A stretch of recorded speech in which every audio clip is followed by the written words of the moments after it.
കെട്ടിട നിർമ്മാണം കിട്ടുമോ, മരം വെട്ടാൻ തടസ്സം ഉണ്ടാകുമ്പോൾ പിന്നെ 3 വരെ ഇതൊക്കെ മാറ്റി. ഈ 3 ചോദ്യമാണ് ആമുഖത്തിൽ തന്നെ പറഞ്ഞത്. 20,000 സ്ക്വയർ ഫീറ്റിൽ താഴെയുള്ള കെട്ടിടം വെക്കുന്നതിന് ഒരു തടസ്സമില്ല. പിന്നെ നിങ്ങൾ നട്ടുകൊണ്ടിരിക്കുന്ന മരം വെട്ടുന്നതിന് ഒരു തടസ്സമില്ല. ഇത് മരം വെട്ടുന്നതുമായി ബന്ധപ്പെട്ട ഫോറസ്റ്റ് ഡിപ്പാർട്ട്മെൻറ്റിൻ്റെ വിഷയമല്ല PSA എന്ന് പറയുന്നത്. ഇത് വനംവകുപ്പുമായിട്ട് യാതൊരു ബന്ധമുള്ളതാണ്. ഇത് പരിസ്ഥിതി വകുപ്പിൻ്റെ കീഴിലാണ്. വനംവകുപ്പ് പരിസ്ഥിതി വകുപ്പ് രണ്ടാണ്. കേരളത്തിൽ വനംവകുപ്പ് മന്ത്രി AK ശശീന്ദ്രനാണ്, പരിസ്ഥിതി വകുപ്പ് മന്ത്രി മുഖ്യമന്ത്രി പിണറായി വിജയനാണ്. അപ്പോൾ ഈ വകുപ്പുകൾ തമ്മിൽ യാതൊരു ബന്ധവുമില്ല. അപ്പോൾ ഇത് വനംവകുപ്പിന് കീഴിൽ വരുന്ന കാര്യമേയല്ല. ഇത് വ്യാപകമായ ജനങ്ങളെ പ്രചരിപ്പിക്കുന്നത് ഉപയോഗിക്കും വനവാദം എന്നൊക്കെ പറഞ്ഞാൽ അത്യാവശ്യം പ്രവൃത്തിയെ അങ്ങോട്ട് വരാം. ഗ്ലൂക്കോസച്ചിന് കോരുകൾ വേണം, വീട് പണിയണം, റോഡ് നിർമ്മാണത്തിന് കാർ വേണം, പുഴയിലെ മണ്ണ് കാരണം ഒരു കാര്യമാണ് ചോദിച്ചത്. കോരി വേണമെന്നുള്ള അഭിപ്രായമാണ് എനിക്കുള്ളത്. കേരളത്തിലെ ജനങ്ങൾക്ക് വീടുകാരും നമ്മുടെ കെട്ടിട നിർമ്മാണങ്ങൾക്കും റോഡ് നിർമ്മാണങ്ങൾക്കും കോരി വേണം. എത്ര വേണം, എവിടെ വേണം, അതാണ് പ്രശ്നം. കേരളത്തിൽ നിന്ന് 80,000 പാറക്കുടികൾ നോക്കിയത്. ഈ 80,000 പാറക്കുടികളുടെ ആവശ്യം കേരളത്തിൽ ഇല്ല. കേരളത്തിലെ ജനങ്ങളുടെ വീട് വെക്കുന്നതിന് ആവശ്യമായ പാറകൾക്ക് വേണ്ടി, അല്ലെ റോഡ് നിർമ്മാണത്തിന് ആവശ്യമായ പാറകൾക്ക് വേണ്ടി 1000 കോടി കൂടുതൽ ആവശ്യമില്ല. ഈ കോടി എന്തിനാണ് ഇത് ഉപയോഗിക്കുന്നത്? ഇവിടെ പൊട്ടിക്കുന്ന കല്ലിൻ്റെ പകുതി കടലിൽ കരുതുന്നത്. കടലിൽ കൊണ്ടെടുത്ത കല്ല് ഇനി ഒരിക്കലും തിരിച്ചു കിട്ടുന്നില്ല. ഒരു വർഷം കഴിയുമ്പോൾ കടലിൽ പോകും, പിറ്റേ വർഷം കൊണ്ട് കടലിൽ കരുതും. കടലിൽ കരുതുക എന്ന് പറയുന്നത് നാട്ടിൽ ചോദിച്ചതില്ല. എന്തായാലും കാര്യങ്ങൾ കാര്യമാണ്. ഇപ്പൊ കടലിൽ കരുതുന്നത് മാത്രമല്ല, മുനിസിപ്പാലിറ്റിയും കോർപ്പറേഷനും വേസ്റ്റ് പോലും ഒരു വലിയ ഖനിയാണ്. അപ്പോ അഴിമതി നടത്തുന്നത് മാത്രമാണ് ഈ കടലിൽ കഴിയുന്ന പരിപാടിയുടെ കാര്യം. മറ്റൊന്ന്, നമ്മുടെ കെട്ടിട നിർമ്മാണത്തിന് വേണ്ടി പാറ വേണം. കേരളത്തിലെ കെട്ടിട നിർമ്മാണത്തെക്കുറിച്ച് നിങ്ങൾ അറിഞ്ഞിരിക്കണം.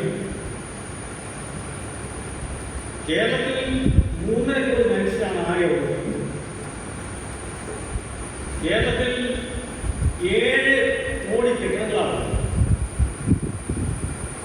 7 കോടി കെട്ടിടങ്ങൾ. അതിനകത്ത് വീട് മാത്രമല്ല, ഷോപ്പിംഗ് കോംപ്ലക്സുകളും സ്കൂളുകളും ആശുപത്രികളും കെട്ടിടങ്ങളൊക്കെ വേണം.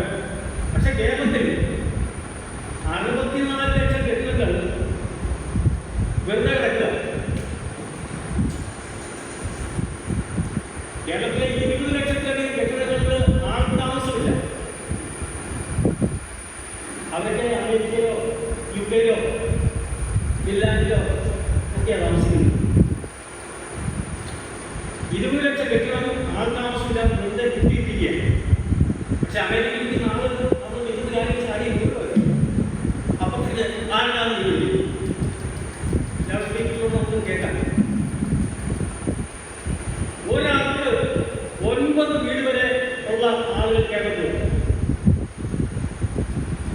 അതേസമയം വീടില്ലാത്ത 1000 ആളുകൾ.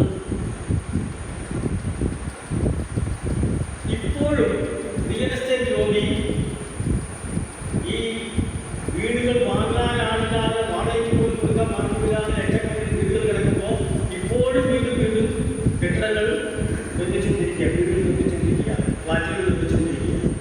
ഇതിനെവിടെയെങ്കിലും ഒരു അറിവ് വേണ്ടേ? എന്തെങ്കിലും ഒരു ലിമിറ്റ് വേണ്ടേ? എവിടെയെങ്കിലും ഒരു നിയന്ത്രണം വേണ്ടേ?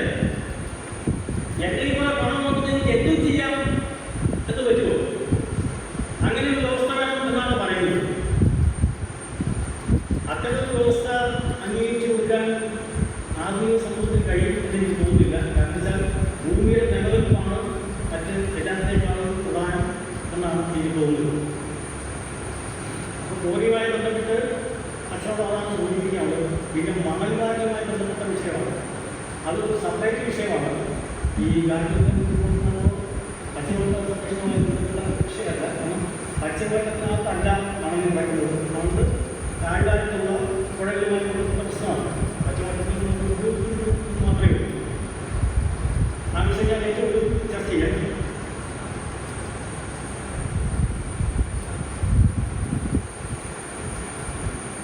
CKP ലൈനാണ് അല്ലേ? അതോ ലൈനാണ്?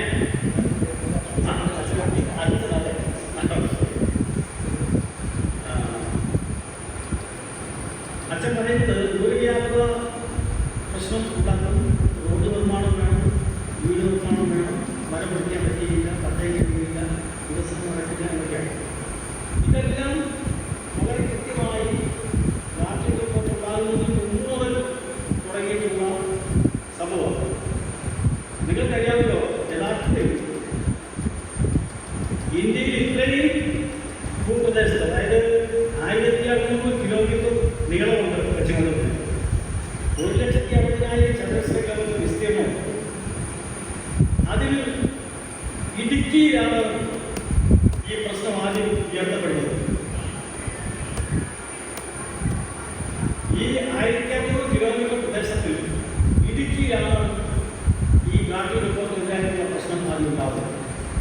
അത് പട്ടയം ഞാൻ കിട്ടത്തില്ല എന്ന് പറഞ്ഞാണ് ആദ്യം തുടങ്ങിയത്. പട്ടയമായിരുന്നു പ്രശ്നം. പട്ടയം കിട്ടിയാൽ കുഴപ്പമില്ല, പട്ടയം കൊടുക്കാൻ തീരുമാനിച്ചു. പട്ടയം കൊടുക്കുന്നതിന് ആരും തടസ്സമില്ല. പിന്നെ തടസ്സം പറഞ്ഞത് ജൈവ കൃഷി പാടില്ല എന്നാണ്. ഈ ജൈവ കൃഷി എന്ന് പറയുന്നത് മനുഷ്യന്റെ നന്മയ്ക്ക് വേണ്ടിയാണ്.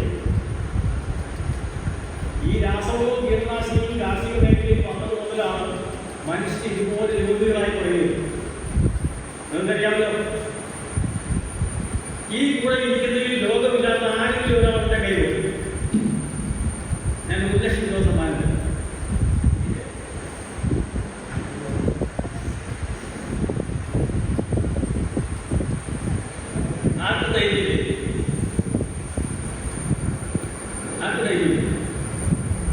അപ്പോ രാസവളങ്ങളും കീടനാശിനികളും നമ്മുടെ ആരോഗ്യത്തെ നശിപ്പിക്കുന്നുവെന്ന്, നമുക്ക് മാരകമായ രോഗങ്ങൾ സമ്മാനിക്കുന്നുവെന്ന് നിരവധിയായിട്ടുള്ള പഠനങ്ങളുണ്ട്. ആ പഠനങ്ങളുടെ അടിസ്ഥാനത്തിലാണ് മനുഷ്യൻ ജൈവ കൃഷിയിലേക്ക് തിരിച്ചു പോകണമെന്നും പ്രകൃതി കൃഷിയിലേക്ക് തിരിച്ചു പോകണമെന്നും വിഷമില്ലാത്ത ഭക്ഷണം കഴിക്കണമെന്നും ഒക്കെ ആലോചിക്കുന്നുണ്ട്. വിഷമില്ലാത്ത ഭക്ഷണം കഴിക്കണം എന്ന് പറയുന്നത് പാപമാണ്, തെറ്റാണെന്ന് ഞാൻ കരുതുന്നു. ഞങ്ങൾ വിഷം മാത്രമേ കഴിക്കുമെന്ന് നിശ്ചയം നിർബന്ധപ്പെടുത്തി നമുക്ക് ഒന്നും പറയാനില്ല. അത് വിജയത്തിന് ആദ്യമൊക്കെ ഉത്തരം പറഞ്ഞായിരുന്നു. ഇടുക്കിയിലെ കട്ടപ്പനയിലെയും നെടുങ്കണ്ടത്തെയും ഏലം കച്ചവടക്കാരും, ഏലത്തിന്റെ കച്ചവടക്കാരില്ല, അവിടെ കീടനാശിനി കിട്ടുന്ന പണ്ടങ്ങളുടെ ഒരു സൊസൈറ്റിയിലെ സെക്രട്ടറിയാണ് ഇതിന്റെ ആദ്യത്തെ ചട്ടക്കാരൻ. പിന്നീടാണ് അച്ഛൻ വന്നത്. കൊച്ചുകുളത്തിൽ വെച്ചാൽ പിന്നീടാവുന്നു. അപ്പോ ഏലം കൃഷി ചെയ്യുന്ന കർഷകർക്ക് രാസവളവും കീടനാശിനിയും ഉപയോഗിച്ചില്ലെങ്കിൽ അവന്റെ കച്ചവടം കൂടി. അതൊന്നാണ് ഈ പ്രശ്നം തുടങ്ങുന്നത്. പിന്നെ വന്നത് പാലക്കോടിക്കാര്. അതിന്റെ പുറകെയാണ് ഒരു 6 വർഷം മുമ്പ് മൂന്നാറിന്റെ ഒരു സംഭവം ഉണ്ടായിരുന്നത് അറിയാമല്ലോ. മൂന്നാർ കയ്യേറ്റ ഒഴിപ്പിക്കൽ. മൂന്നാർ കയ്യേറ്റ ഒഴിപ്പിക്കലിന്റെ വിജയമാണ് ഈ ഹൈറേഞ്ച് സംരക്ഷണ സമിതി കൊണ്ടുവന്നത്. പക്ഷെ അന്ന് വെച്ചിട്ടില്ല. ഈ ഗാന്ധി കമ്മിറ്റി റിപ്പോർട്ട് വന്നപ്പോൾ പെട്ടെന്ന് ആളുകൾ തെറ്റിദ്ധരിപ്പിക്കാൻ വേണ്ടി ഹൈറേഞ്ച് മുന്നോട്ട് ഒഴിപ്പിക്കാൻ പോവുകയാണ് എന്ന് പറഞ്ഞപ്പോൾ ആളുകൾ മൊത്തം ഇളകി. അതാണ് സത്യം. ആളുകളെ പച്ചയ്ക്ക് പറഞ്ഞ് നുണ പറഞ്ഞ് പറ്റിക്കുകയാണ്. ഇവിടെ ആരെയും കുട്ടി ഒഴിപ്പിച്ചിട്ടില്ല. ഇപ്പോൾ ഗാന്ധി കമ്മിറ്റി റിപ്പോർട്ട് ഇല്ലാതെ വെച്ചു, കസ്തൂരി റിപ്പോർട്ട് ഇല്ലാതെ വെച്ചു. ഇവിടെ ഗാന്ധി കമ്മിറ്റി റിപ്പോർട്ട് വന്നുകൊണ്ടാണ് പന്നി ഈ ശല്യം ഉണ്ടായിരിക്കുന്നത്, ആനയുടെ ശല്യം ഉണ്ടായിരിക്കുന്നത് എന്നൊക്കെയാണ് ഒരാൾ അഭിപ്രായം പറഞ്ഞത്. ഞാൻ അദ്ദേഹത്തിന്റെ അഭിപ്രായത്തിലേക്ക് വരാം. ഗാന്ധി കമ്മിറ്റി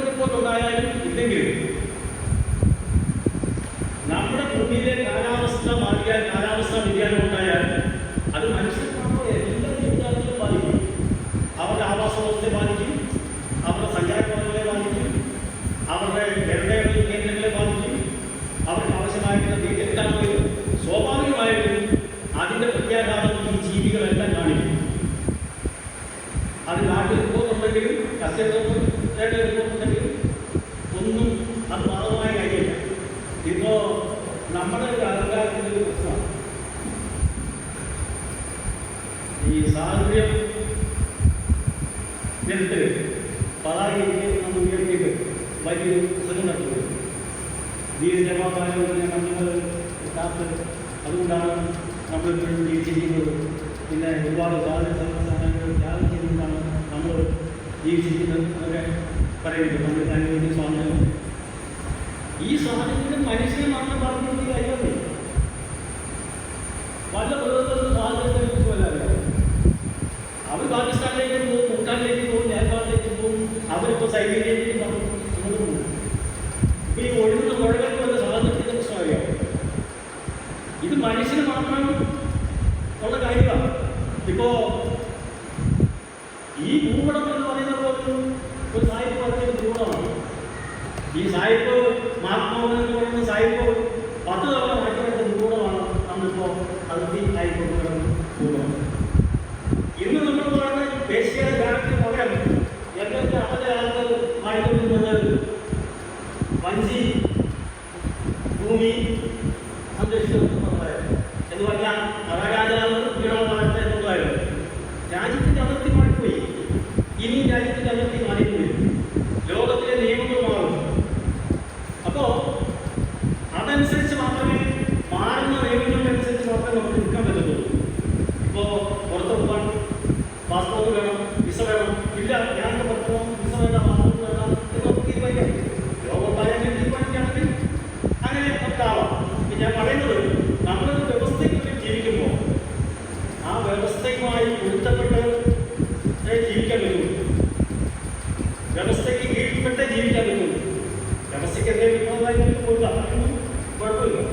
അപ്പോൾ വികസനം നടക്കില്ല എന്നുള്ള തെറ്റിദ്ധാരണ നമുക്ക് ആവശ്യമില്ല. ഞാൻ മുമ്പ് സൂചിപ്പിച്ച ഭയങ്കര ദിവസങ്ങൾക്ക് സാധ്യതയില്ല. വിമാനത്താവളം ഉണ്ടാവണമെന്ന് പറഞ്ഞ സാധ്യതയില്ല. ഇപ്പം ഇടുക്കിയിൽ വണ്ടിപ്പിലേക്ക് വിമാനത്താവളം ഉണ്ടാക്കിയല്ലോ. ആ വിമാനത്താവളത്തിൻ്റെ അവസ്ഥ എന്താ? വിമാനത്താവളം ഇടുക്കി കൊടുത്ത് നാശമായിപ്പോയി. അതാണ് പരിസ്ഥിതി ലോകം എന്ന് പറയുന്നത്. ഒരു ശാസ്ത്രീയമായ പഠനവുമില്ലാതെ ഒരു വിമാനത്താവളം ഉണ്ടാക്കി 10-400 ഏക്കർ സ്ഥലം മുഴുവൻ പിടിച്ചു പൊളിച്ച് തലത്തിലാവും. അത് മുഴുവൻ മണ്ണ് ഒരു ചാനീകരിൽ. അപ്പോൾ ഏതൊരു പ്രദേശത്ത് ഏതൊരു ദിവസം നടക്കുമ്പോൾ അവിടുത്തെ മണ്ണിനെ കുറിച്ച്, അവിടുത്തെ ഭൂമിയെ കുറിച്ച്, കാലാവസ്ഥയെ കുറിച്ച്, അവിടുത്തെ ജൈവവൈവിധ്യത്തെ കുറിച്ചൊക്കെ ഒരു പഠനം നടത്തി മാത്രമേ ചെയ്യാൻ പറ്റത്തുള്ളൂ. അതിനനുയോജ്യമായി നമുക്ക് ചെയ്യാൻ പറ്റത്തുള്ളൂ. അല്ലാതെ ഇടുക്കിക്ക് വികസനം ഉണ്ടാവില്ല എന്ന് തെറ്റിദ്ധാരണ വേണ്ട. ഇപ്പോൾ ഒരുപക്ഷെ സമ്പത്തിന്റെ അടിസ്ഥാനത്തിൽ പരിശോധിച്ചാൽ എറണാകുളം കഴിഞ്ഞാൽ കേരളത്തിൽ ഏറ്റവും കൂടുതൽ സമ്പത്തുള്ള സ്ഥലം ഇടുക്കി ജില്ലയാണ്. ഏറ്റവും കൂടുതൽ സൗകര്യമുള്ള സ്ഥലം ഇടുക്കി ജില്ലയാണ്. വിമാനത്താവളമില്ല, റെയിൽവേ ഇല്ല എന്നൊക്കെ ഒഴിച്ചാൽ റോഡുകൾ ഏറ്റവും നല്ല റോഡുകൾ ഇടുക്കി ജില്ലയുടെ പോകുന്നു. ഹൈവേകൾ ഇപ്പൊ ഇടുക്കി ജില്ല റോഡ് നിർമ്മാണത്തിനൊന്നും ഒരു തടസ്സമില്ല. അപ്പൊ ഇതെല്ലാം ജനങ്ങളിൽ തെറ്റിദ്ധാരണ ഉണ്ടാക്കുന്നതിന് ആവശ്യമായിട്ടുള്ള പ്രചരണം കൊടുക്കുകയാണ്.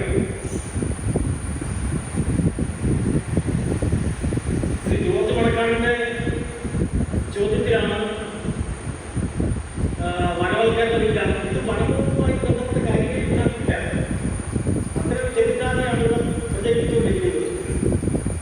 EFL എന്ന് പറയുന്ന എക്കോളജിക്കലി ഫ്രജൈൽ ലാൻഡ് എന്ന് പറയുന്ന ഒരു പ്രശ്നമില്ലാതെ മുമ്പ് വനംവകുപ്പ് നടപ്പാക്കിയതുമായി ബന്ധപ്പെട്ടാണ് ESA ഇതിനകത്ത് കയറ്റി പിടിച്ചിരിക്കുന്നത്. എക്കോളജിക്കലി ഫ്രജൈൽ ലാൻഡിന്റെ അടിസ്ഥാനത്തിൽ തങ്ങളുടെ ഈ ഭൂമി വനംവകുപ്പ് ഏറ്റെടുത്ത് ആ ഒരു മുൻവിധിയുടെ അടിസ്ഥാനത്തിലാണ് ESA വന്നു കഴിഞ്ഞാൽ ആളുകൾ ഭൂമി ഏറ്റെടുക്കും, അവരെ കൊണ്ട് ഉപയോഗിപ്പിക്കും, ഇവിടെയെല്ലാം വന്യജീവികളാവും എന്ന് പറയുന്നു. കയറയിൽ ഉൾപ്പെടെയുള്ള പ്രദേശങ്ങളിൽ വന്യജീവികളുടെ ശല്യമുണ്ട്. എന്താ വന്യജീവികൾ ഇത്രമാത്രം ശല്യം ഉണ്ടാവാൻ കാരണം അറിയാമോ? കയറയിൽ കുടിയേറ്റത്തിന്റെ 4ാം തലമുറ കഴിഞ്ഞു. 3 തലമുറ അതിശക്തമായി മണ്ണിൽ പണിയെടുത്ത് കഠിനാധ്വാനം ചെയ്ത് നല്ല വിളവുണ്ടാക്കി അവർ സൂക്ഷ്മമായി ജീവിച്ചു. 4ാം തലമുറ വന്നപ്പോൾ കുട്ടികളൊക്കെ പുറത്തു പോയി പഠിച്ചു. പഠിച്ച കുട്ടികളെല്ലാം വിദേശത്ത് പോയിക്കൊണ്ടിരിക്കുക. 4ാം തലമുറയിലെ കർഷകരുടെ മക്കളാരും കേരളത്തിലില്ല. അവരൊക്കെ കൃഷിക്കൂലി ഇനി നിൽക്കാൻ ഉദ്ദേശിക്കുന്നില്ല. അവർ കൃഷിക്കൂലി ഉപേക്ഷിച്ച് ബ്രിട്ടനിലും അമേരിക്കയിലൊക്കെ പോയി. ഈ കായലിന്റെ കാരണമായ സംബന്ധിച്ചിടത്തോളം ഈ കൃഷി ചെയ്യാൻ പറ്റുന്നില്ല. അവരും ഈ മലയിൽ നിന്ന് നഗരത്തിലേക്ക് കാട്ടിലേക്ക് കുടിയിറങ്ങുക, തന്നെ ഇറങ്ങുക. അങ്ങനെ ഇവരൊക്കെ കുടിയിറങ്ങിയ കൃഷിക്കൂലി കാട് കൃഷി വെക്കാൻ കിടക്കുക. സ്വാഭാവികമായും ഒരു 400 കുടുംബത്തോട് മേഖലയിൽ നിന്ന് ഒരു 100 കുടുംബമായാൽ അത്രയും പ്രദേശം കാടായിപ്പോയാൽ സ്വാഭാവികമായും വന്യജീവികൾ വന്നുകൂടാൻ സാധ്യതയുള്ളൂ. 100 കുടുംബം കരയിൽ പോയ സ്ഥലത്ത് വന്യജീവി വന്നാൽ ബാക്കി 300 പേർക്ക് ജീവിക്കാൻ പറ്റുന്നില്ല. കാരണം അവരുടെ കൃഷി ഈ ജീവിതം നശിപ്പിക്കും. അതേസമയം ഭൂമിയില്ലാത്ത ആളുകൾക്ക് ഈ ഭൂമി കൊടുക്കാൻ സർക്കാർ തീരുമാനമില്ല. അതാണ് ഈ മലയോരങ്ങൾക്ക് ആളുകൾ ഉപേക്ഷിച്ച് പോയിരിക്കുന്ന ഭൂമി വാസ്തവത്തിൽ ചെയ്യേണ്ടത് സർക്കാർ വില കൊടുത്ത് വാങ്ങിയിട്ട് ഇപ്പോൾ ഭൂമിയില്ലാത്ത വ്യക്തികളായിട്ട് ഒരുപാട് നമ്മുടെ നാട്ടിലുണ്ട്. അതൊക്കെ ഭൂമി കൊടുക്കണം. അവരവിടെ പണി ചെയ്ത് ജീവിച്ചാൽ ഒരു വന്യജീവി ശല്യം ഉണ്ടാകും. ആളുകളെ ഇറങ്ങിപ്പോകാൻ തീരുമാനിച്ചാൽ കൂടുതൽ വന്യജീവി ശല്യം ഉണ്ടാവും. ആ വന്യജീവി വന്നു താഴത്തേക്ക് ചിലപ്പോൾ വന്നു. അതാണ് അതിൻ്റെ കാര്യം.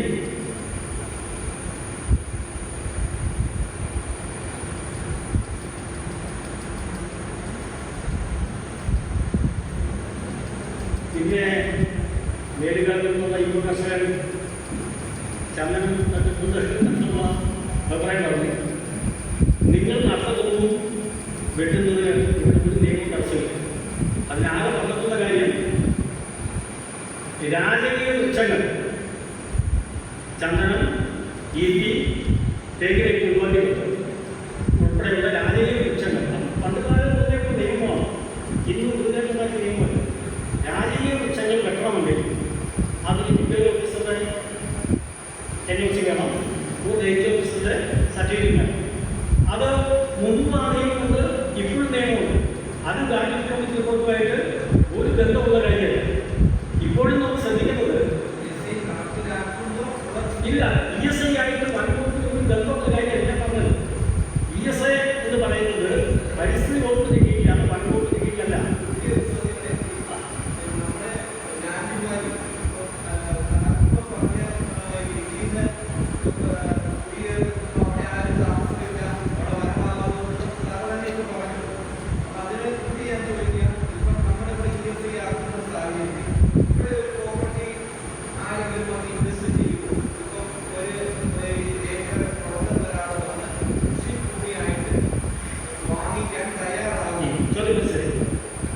അതായത് കേരളത്തിലെ ഭൂമിയുടെ നിലം തൊട്ട് ഭൂമിയിൽ പാഴ്വസ്തുവായി മാറ്റിയിട്ട് കേരളത്തിൽ ഭൂമി കച്ചവടം നടത്തുന്നതേയില്ല.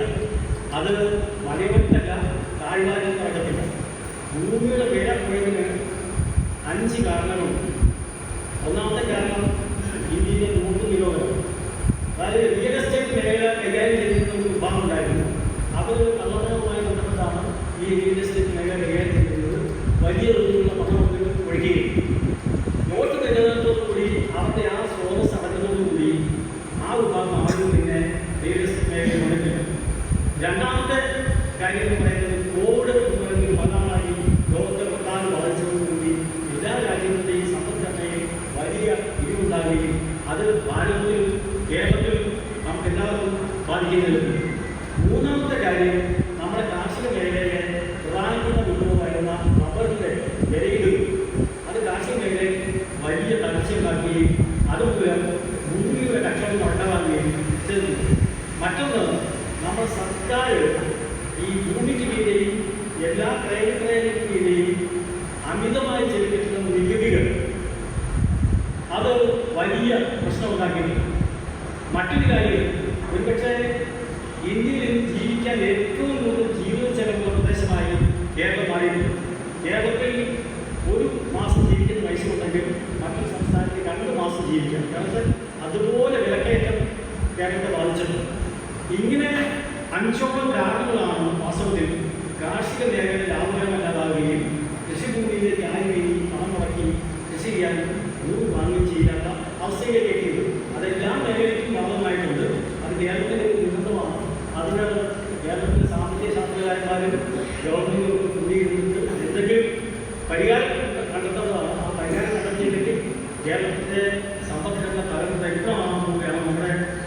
പുതിയ തലമുറ മുഴുവൻ വിദേശത്ത് അറിയുന്നവരും പഴയ കുറച്ച് ആളുകൾ മാത്രമേ ഇവിടെ അവശേഷിക്കാൻ സാധ്യതയുള്ളതെന്നാണ് എനിക്ക് തോന്നുന്നത്.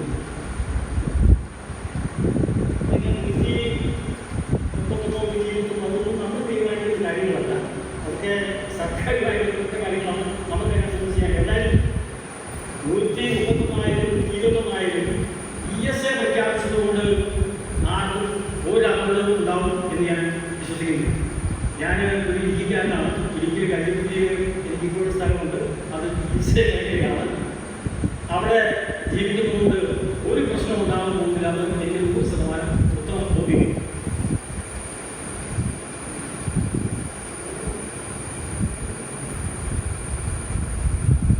അടുത്തത്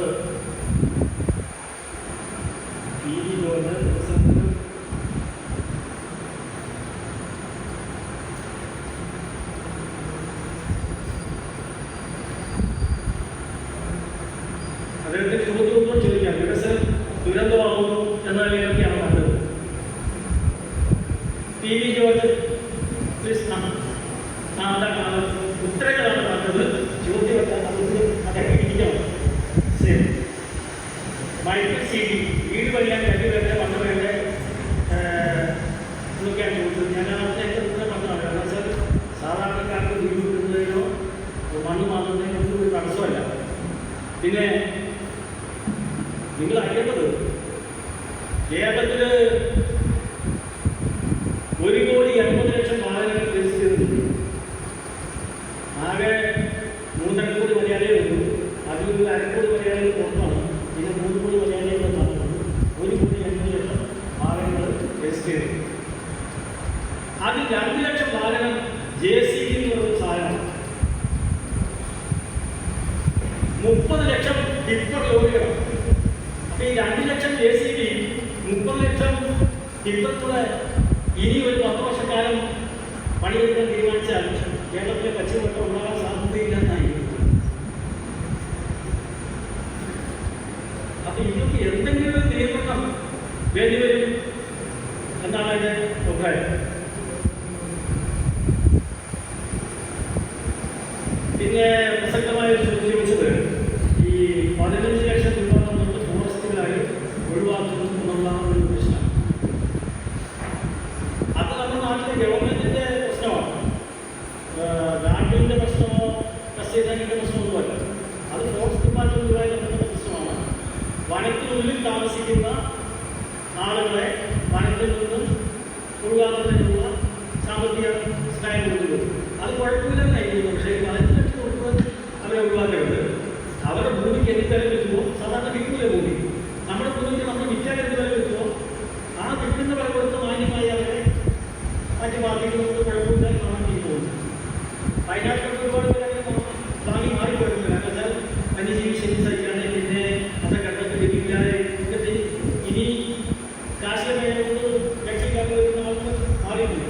എന്നാൽ ഇത് നിയമസഭയിൽ ഗവൺമെന്റ് തീരുമാനിക്കേണ്ട കാര്യമാണ്.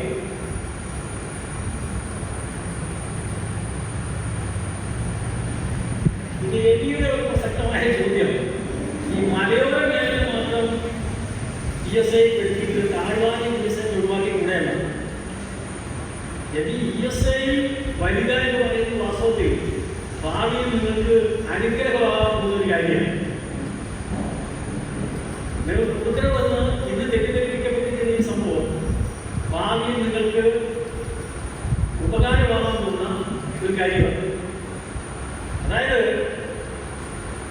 പശ്ചിമഘട്ടത്തിൽ നാം സംഭവിക്കാൻ പോകുന്ന ഒരു കാര്യം ഈ ലോകത്തിലെ ഹോട്ട്സ്പോട്ട് എന്നായി ലോകത്തിലെ വിനോദസഞ്ചാരത്തിൻ്റെ ഏറ്റവും പ്രധാനപ്പെട്ട ഒരു ഹബ്ബ് ഈ പശ്ചിമഘട്ടം. അത് നിയന്ത്രിക്കണമെന്നാണ് എൻ്റെ അഭിപ്രായം. ഇനി എല്ലാവരും കൂടി ഇങ്ങോട്ട് അരച്ചിക്കരുത് എന്നാണ് എൻ്റെ അഭിപ്രായം. എന്നാലും ഇപ്പോൾ 50 ലക്ഷം പേര് കേരളത്തിൽ ടൂറിസ്റ്റുകളായി വരുന്നു. വരും വർഷങ്ങളിൽ ഈ കേരളത്തിൽ വരാവുന്ന ടൂറിസ്റ്റുകളുടെ എണ്ണം 50 ലക്ഷം എന്നുള്ളത് കോടികൾ കടക്കും എന്നാണ് ഞാൻ കരുതുന്നത്. അന്ന് ഈ ESA മേഖലയിലൊക്കെ നിങ്ങൾക്ക് ഹോം സ്റ്റേ നടത്തിയോ അല്ലെങ്കിൽ ചെറിയ ചെറിയ ബിസിനസ്സുകൾ നടത്തിയോ ഒക്കെ ജീവിക്കാനുള്ള ജീവസന്ധാരണത്തിന് ആവശ്യമായിട്ടുള്ള പുതിയ വഴികൾ തുറന്നു. കാർഷിക മേഖലയെ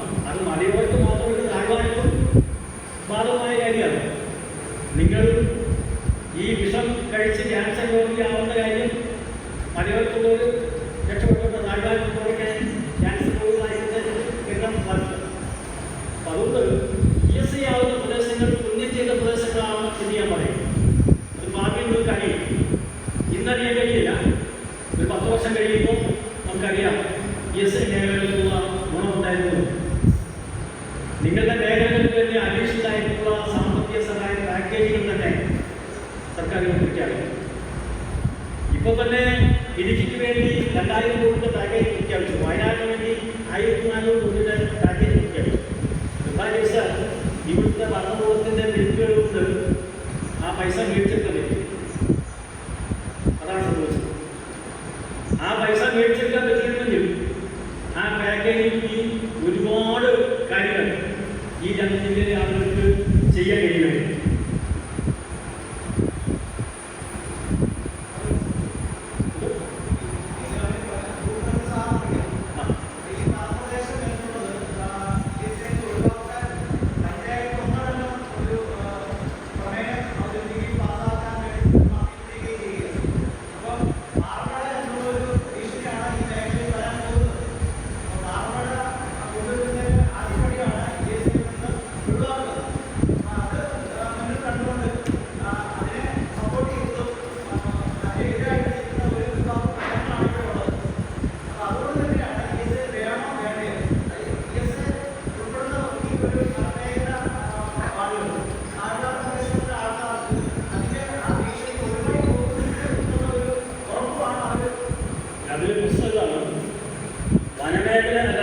മലപ്രദേശം ആക്കി താഴ്വാരം ഒഴിവാക്കി ചെയ്തു എന്ന് കരുതുക. ഇപ്പൊ മുണ്ടക്കൈയിലൊക്കെ സംഭവിച്ചത് കണ്ടില്ലേ? ഒരു 8 കിലോമീറ്റർ അപ്പുറത്ത് കുഞ്ഞു നോക്കിയിട്ട് അതിന്റെ ദുരന്തം ഉണ്ടായത് 8 കിലോമീറ്റർ താഴെ. അപ്പോ വേലിയാറിന്റെ ഒരു 3 കിലോമീറ്റർ മേളില് ഒരു മലവീഴ്ച ഉണ്ടായാൽ താഴ്വാരം താഴെ പോകാവുന്നതേ ഉള്ളൂ. കാരണം നമ്മുടെ മനുഷ്യ ശരീരത്തിലായാലും കായ്ക്കൊന്ന് തളം പറിച്ചാൽ അകത്തിൽ മാത്രമല്ല വേദന എടുക്കുന്നത്. ശരീരത്തിന് മൊത്തം അതിൻ്റെ ആഘാതം ഉണ്ടാവും. പ്രകൃതി എന്ന് പറയുന്നത് അങ്ങനെയാണ്. പ്രകൃതി ഒരു ചെറിയ സ്ഥലത്ത് ആഘാതം ഉണ്ടായാലും അതിൻ്റെ ആഘാതം വ്യാപകമായി അതിനെ ബാധിക്കുന്നതാണ്. അതുകൊണ്ടാണ് ഇത് സംരക്ഷിക്കണം എന്ന് പറയുന്നത്. ഇത് നമ്മുടെ കാലാവസ്ഥ സംരക്ഷിക്കുന്നതിന് വേണ്ടിയിട്ടാണ് ഈ ESI പ്രഖ്യാപനം ഉദ്ദേശിക്കുന്നത്. നമ്മുടെ ജൈവവൈവിധ്യം സംരക്ഷിക്കുന്നതിന് വേണ്ടിയിട്ടാണ് അതുകൊണ്ട് ഉദ്ദേശിക്കുന്നത്. പിന്നെ ഏറ്റവും ഒരു മാതൃകുട്ടിയുടെ ഒരു ചോദ്യമുണ്ട്. വളരെ രസകരമായ ചോദ്യം, അല്ലെങ്കിൽ നിരന്തരമായി നമ്മൾ കേട്ടുകൊണ്ടിരിക്കുന്ന ഒരു ആരോപണമാണ്. കാർബൺ ക്രെഡിറ്റ് ഫണ്ട് വാങ്ങുന്നതിൻ്റെയല്ല. ഞാൻ കാർബൺ ക്രെഡിറ്റ് ഫണ്ട് വാങ്ങുന്നില്ല. കേരളത്തിൽ ആരെങ്കിലും വാങ്ങുന്നതായി എനിക്ക് അറിയുന്നില്ല. നിങ്ങൾ വിവരാവകാശത്തിൻ്റെ സ്വന്തം അതിൻ്റെ അടിസ്ഥാനത്തിൽ നിങ്ങൾ സർക്കാരിന് ഏതെങ്കിലും ഏജൻസിയോട് ചോദിക്കുക, കേരളത്തിൽ ആരെങ്കിലും കാർബൺ ഫണ്ട് മേടിക്കുന്നുണ്ടോ, സർക്കാർ മേടിക്കുന്നുണ്ടോ എന്നൊക്കെ.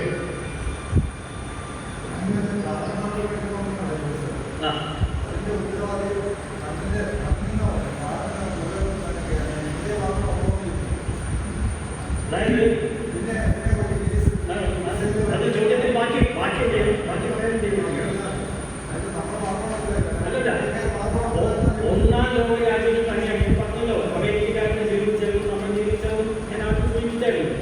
ഒന്നാം ലോക രാജ്യക്കാരെന്ന് പറയുന്ന വികസിത രാജ്യങ്ങളാണ് ഏറ്റവും കൂടുതൽ മാലിന്യം ഉണ്ടാക്കുന്നവരും ഏറ്റവും കൂടുതൽ അന്തരീക്ഷ ഉണ്ടാക്കുന്നവരും പരിസ്ഥിതിക്ക് ഏറ്റവും ദൂഷ്യം ഉണ്ടാക്കുന്നവരും നാശം ഉണ്ടാക്കുന്നവരൊക്കെ. പക്ഷേ അവരുടെ നാട്ടിൽ പുതിയ തലമുറ അത് മനസ്സിലാക്കിക്കൊണ്ട് ആ രാഷ്ട്രീയം ഇപ്പോൾ കാലഘട്ടപ്പെട്ട രാഷ്ട്രീയമാണ്. നമുക്ക് ആ രാഷ്ട്രീയമൊന്നുമില്ല. അത് ഞാനൊക്കെ ഒരു 10-40 വർഷം മുമ്പ് അതൊന്നും നടത്തുന്ന രാഷ്ട്രീയമാണ് കണ്ടത്. ആ രാഷ്ട്രീയം ഞാൻ 40 വർഷക്കാലം പറഞ്ഞു തന്നെയാവാം. ഇപ്പോൾ ആ രാഷ്ട്രീയം പോയി. മൂന്നാം ലോക രാജ്യത്തിന്റെ എല്ലാം സ്വഭാവം ഭരണകൂടത്തിൽ ഒറ്റ സ്വഭാവമുണ്ട്. എല്ലാ ഭരണകൂടങ്ങൾക്കും ഒറ്റ സ്വഭാവം. എന്നാൽ ട്രെയിൻ ഈ പാളത്തിലൂടെ മാത്രമേ കൊണ്ടുപോകൂ. ഏത് ട്രെയിനായാലും പാളം കണ്ടാൽ ട്രെയിൻ അറിയും, അത്രേ ഉള്ളൂ. എല്ലാ ഭരണകൂടങ്ങളും ജനവിരുദ്ധമാണ്.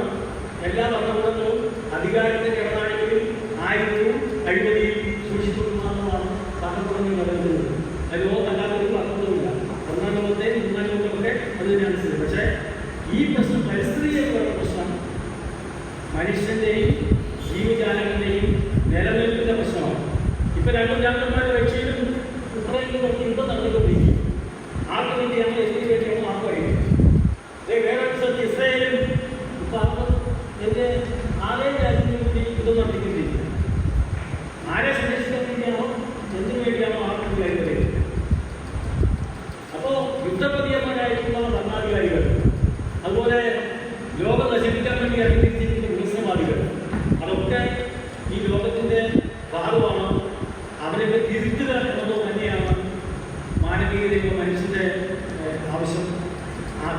യുദ്ധശക്തിയായി നമുക്ക് മാറുന്നുള്ളൂ. സമാധാനം ആഗ്രഹിക്കുന്ന മനുഷ്യരാണ് നമ്മൾ. നമുക്ക് യുദ്ധം വേണമെന്ന് ആഗ്രഹമില്ല. നമുക്ക് മലിനീകരണത്തിൽ രക്ഷപ്പെടണം. നമുക്ക് വിശപ്പിൽ നിന്നുള്ള ബോധമാണ് നമുക്ക് വേണം. അതുകൊണ്ട് നാളത്തെ ലോകത്തിന്റെ നിലനിൽപ്പ് എന്ന് പറയുന്നത് സമാധാനത്തിലെയും ശാന്തിയിലും അധിഷ്ഠിതമായിട്ടുള്ള ലോകമായിരിക്കണം നിലനിൽക്കുന്നത്. ആ ശാന്തിക്കും സമാധാനത്തിനും വേണ്ടിയിട്ടുള്ള നിലപാടുകളാണ് നമ്മൾ എടുക്കുന്നത്. അതിന് പരിസ്ഥിതി സംരക്ഷിച്ചുകൊണ്ട് മാത്രമേ അത് സാധ്യമാകുള്ളൂ. പരിസ്ഥിതിയെ തകർക്കുന്നതാണ് ഇന്ന് കാണുന്ന ഈ കൂട്ടായ്മ എല്ലാത്തിനും നമ്മൾ തിരിച്ചറിയുക എന്ന് മാത്രമേ പാടുള്ളൂ. നന്ദി.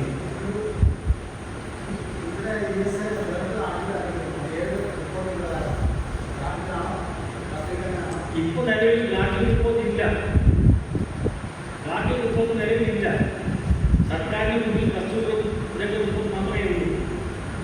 അത് നാട്ടിൽ റിപ്പോർട്ട് പറഞ്ഞതിൽ നിന്നൊക്കെ ഒരുപാട് ഭൂമിയിൽ അളവ് കുറഞ്ഞു. കേരളത്തിൽ ഇനി ESA ആവാൻ പോകുന്നത് 9,987 ചതുരശ്ര കിലോമീറ്റർ എന്ന് പറഞ്ഞാൽ കേരളത്തിന്റെ മുഴുവൻ വനഭൂമി പോലും അതിനകത്ത് വരുന്നില്ല. കേരളത്തിൽ മുഴുവൻ വനഭൂമി പോലും വരുന്നില്ല. അതിനേക്കാൾ കൂടുതൽ കേരളത്തിൽ വനഭൂമി ഉണ്ട്. വനഭൂമിയായിട്ടല്ല ഇരിക്കുന്നത്. പ്ലാന്റേഷൻ കോർപ്പറേഷന്റെ കയ്യിൽ അവരുടെ രണ്ടത്തനത്തോട്ടായിട്ടും നമ്മത്തോട്ടായിട്ടും ദശമാതൊക്കെ ആയിട്ട് സ്ഥലങ്ങളുണ്ട്. അതൊന്നും ഈ പട്ടികയ്ക്ക് വന്നിട്ടേയില്ല. അപ്പോൾ അവസാനം ഇല്ലാതെ സമരം ചെയ്യുന്നത് ഇത് കാട്ടിൽ മാത്രം നടപ്പാക്കുന്ന ഒരു പദ്ധതിയായി തിരുവനന്തപുരത്ത് ഞാൻ അതുകൊണ്ടാണ് കർഷകരുടെ മുന്നേ അംഗീകരിക്കുന്നില്ല എന്ന് പറഞ്ഞത്. ഇതിപ്പം വില്ലേജുകളൊക്കെ ഉണ്ടെന്നാണെന്ന് വിശ്വസിച്ചിരിക്കുന്നത്. വില്ലേജുകളൊന്നുമില്ല. നിങ്ങൾ പറയുന്നത് 120 വില്ലേജില്ല, 130 വില്ലേജില്ല. ഓരോ വില്ലേജിലെ ചില പ്രദേശങ്ങൾ മാത്രമേ ഉള്ളൂ. അവസാനം കണ്ടും വയ്ക്കും. ചില വില്ലേജിൽ 10 ഹെക്ടർ ഭൂമി മാത്രമേ ഉള്ളൂ. വില്ലേജിൽ വേണ്ട. ആ വില്ലേജിലെ 10 ഹെക്ടർ മാത്രമായിരിക്കും പരിസ്ഥിതി ലോകമായിട്ട് വരാൻ പോകുന്നത്. അത് രാഷ്ട്രീയ സമ്മർദ്ദം എന്ന് പറയുന്ന സംഭവമാണ്. സാമുദായിക സമ്മർദ്ദം എന്ന് പറയുന്ന സംഭവം. മുൻനിലയിൽ ഒരു MP ഒന്നും കേരളത്തിൽ താമസിക്കുന്ന മുൻനിലയിൽ പ്രശ്നമില്ല. അങ്ങനെ MP-മാരൊക്കെ ഉള്ളവർ അവരുടെ സ്വന്തമായിട്ട് പാർലമെന്റുണ്ടെങ്കിൽ അല്ലെങ്കിൽ അവർക്ക് നാളെ ജയിക്കണമെങ്കിൽ ഇങ്ങനെയൊക്കെ വേണം. അവരുടെ അവിഹിത വ്യവസായങ്ങളും അവിഹിത ബന്ധങ്ങളും ഇത്രയും കാര്യങ്ങളൊക്കെ വയ്ക്കില്ല. ഞാൻ അവരെ കുറിച്ചൊന്നും മോശമായി പറയാൻ ഉദ്ദേശിക്കുന്നില്ല. അങ്ങനെയുള്ള ആളുകൾക്ക് മാറ്റിയിട്ടുണ്ട്. ഓക്കെ, ഇത്തിരി പച്ചടി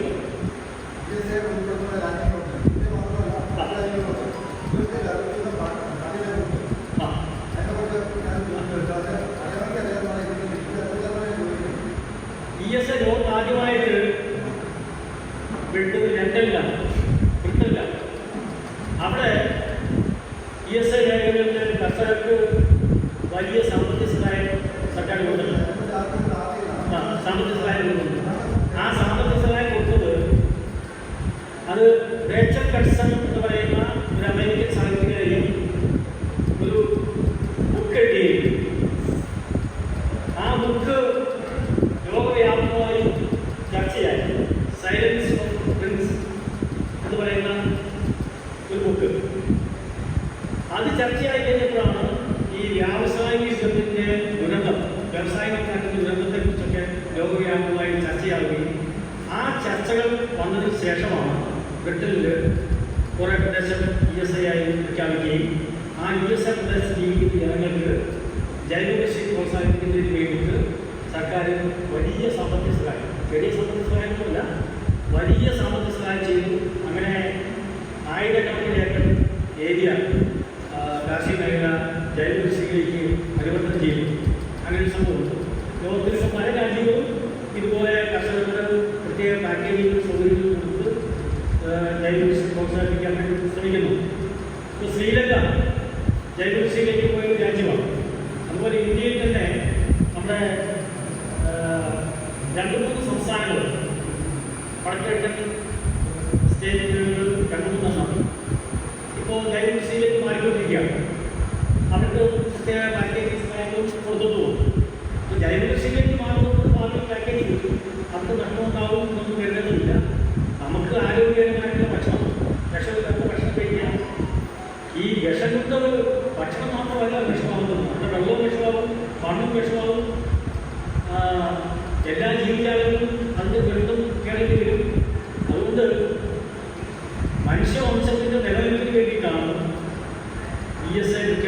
പരിസ്ഥിതി സംരക്ഷണവും എന്ന് മനസ്സിലാക്കിയിട്ട് മാത്രമാണ് എനിക്ക് സൂചിപ്പിക്കാൻ പറ്റുന്നത്. അപ്പോൾ പരിസ്ഥിതിയെക്കുറിച്ച് മൊത്തത്തിൽ ഒരു യുദ്ധവികാരം ഇറക്കിയിട്ടുള്ള ആളുകളുണ്ട്.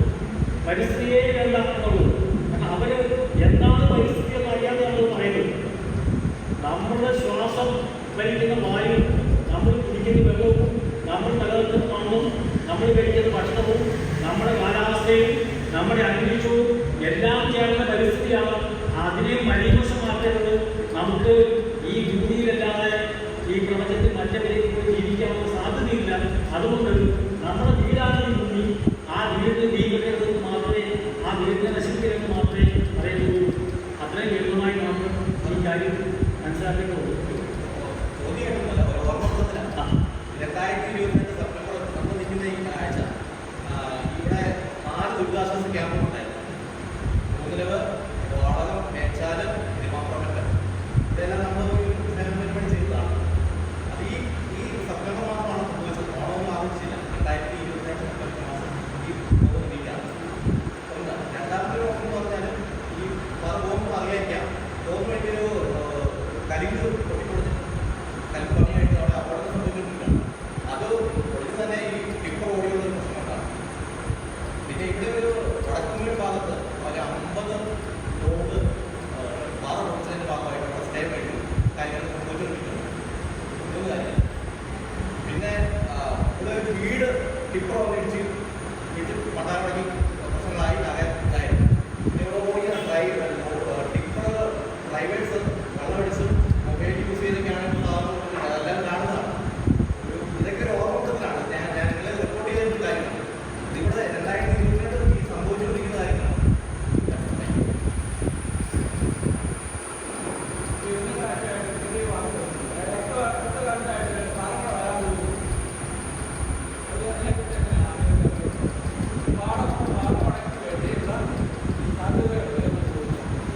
ഇന്നത്തെ കാര്യം എനിക്ക് അറിയില്ല. ഈ നമ്മുടെ സർക്കാർ നയമാറ്റം വരും. പണ്ട് 250 കിലോമീറ്ററായിരുന്നു പാർലമെന്റ് ദൂരം, കേരളത്തിലെ പാർലമെന്റിനുള്ള ദൂരം. അത് 50 കിലോമീറ്ററാക്കി വെട്ടിക്കുറച്ചു. അപ്പോൾ സത്യം പറഞ്ഞാൽ കള്ളനോട്ട് അടിക്കുന്നതിനേക്കാൾ ലാഭകരമായ വ്യവസായമാണ് ഒരു നടത്തുന്നത്. ഈ കള്ളനോട്ട് അടിക്കുന്നതിന് ആരെയും പേടിക്കണം, എപ്പോഴേലും തിരിക്കപ്പെടുന്നത് പേടിയും. ഈ പാർക്കോട് നടത്തുന്നതിന് ആരെയും പേടിക്കേണ്ടത് മാത്രമല്ല, സകല അധികാരികളും അന്ന് മുൻകൂർ വച്ചാൽ അതാണ് പാർക്കോട് തൊഴിലാളിയുടെ ടെക്നിക്ക്. അപ്പം അതുകൊണ്ട് ഏത് നിയമവും അവർക്ക് വേണ്ടിയുള്ള വഴിമാറിയിട്ടുണ്ട്. ഏത് കൊലകുമ്പനെയും അവർ കുഴപ്പമൊന്ന് സ്വാധീനിക്കും. ഏത് നിയമവിരുദ്ധ പ്രവർത്തനവും അവർ നടത്തിക്കൊണ്ടിരിക്കും.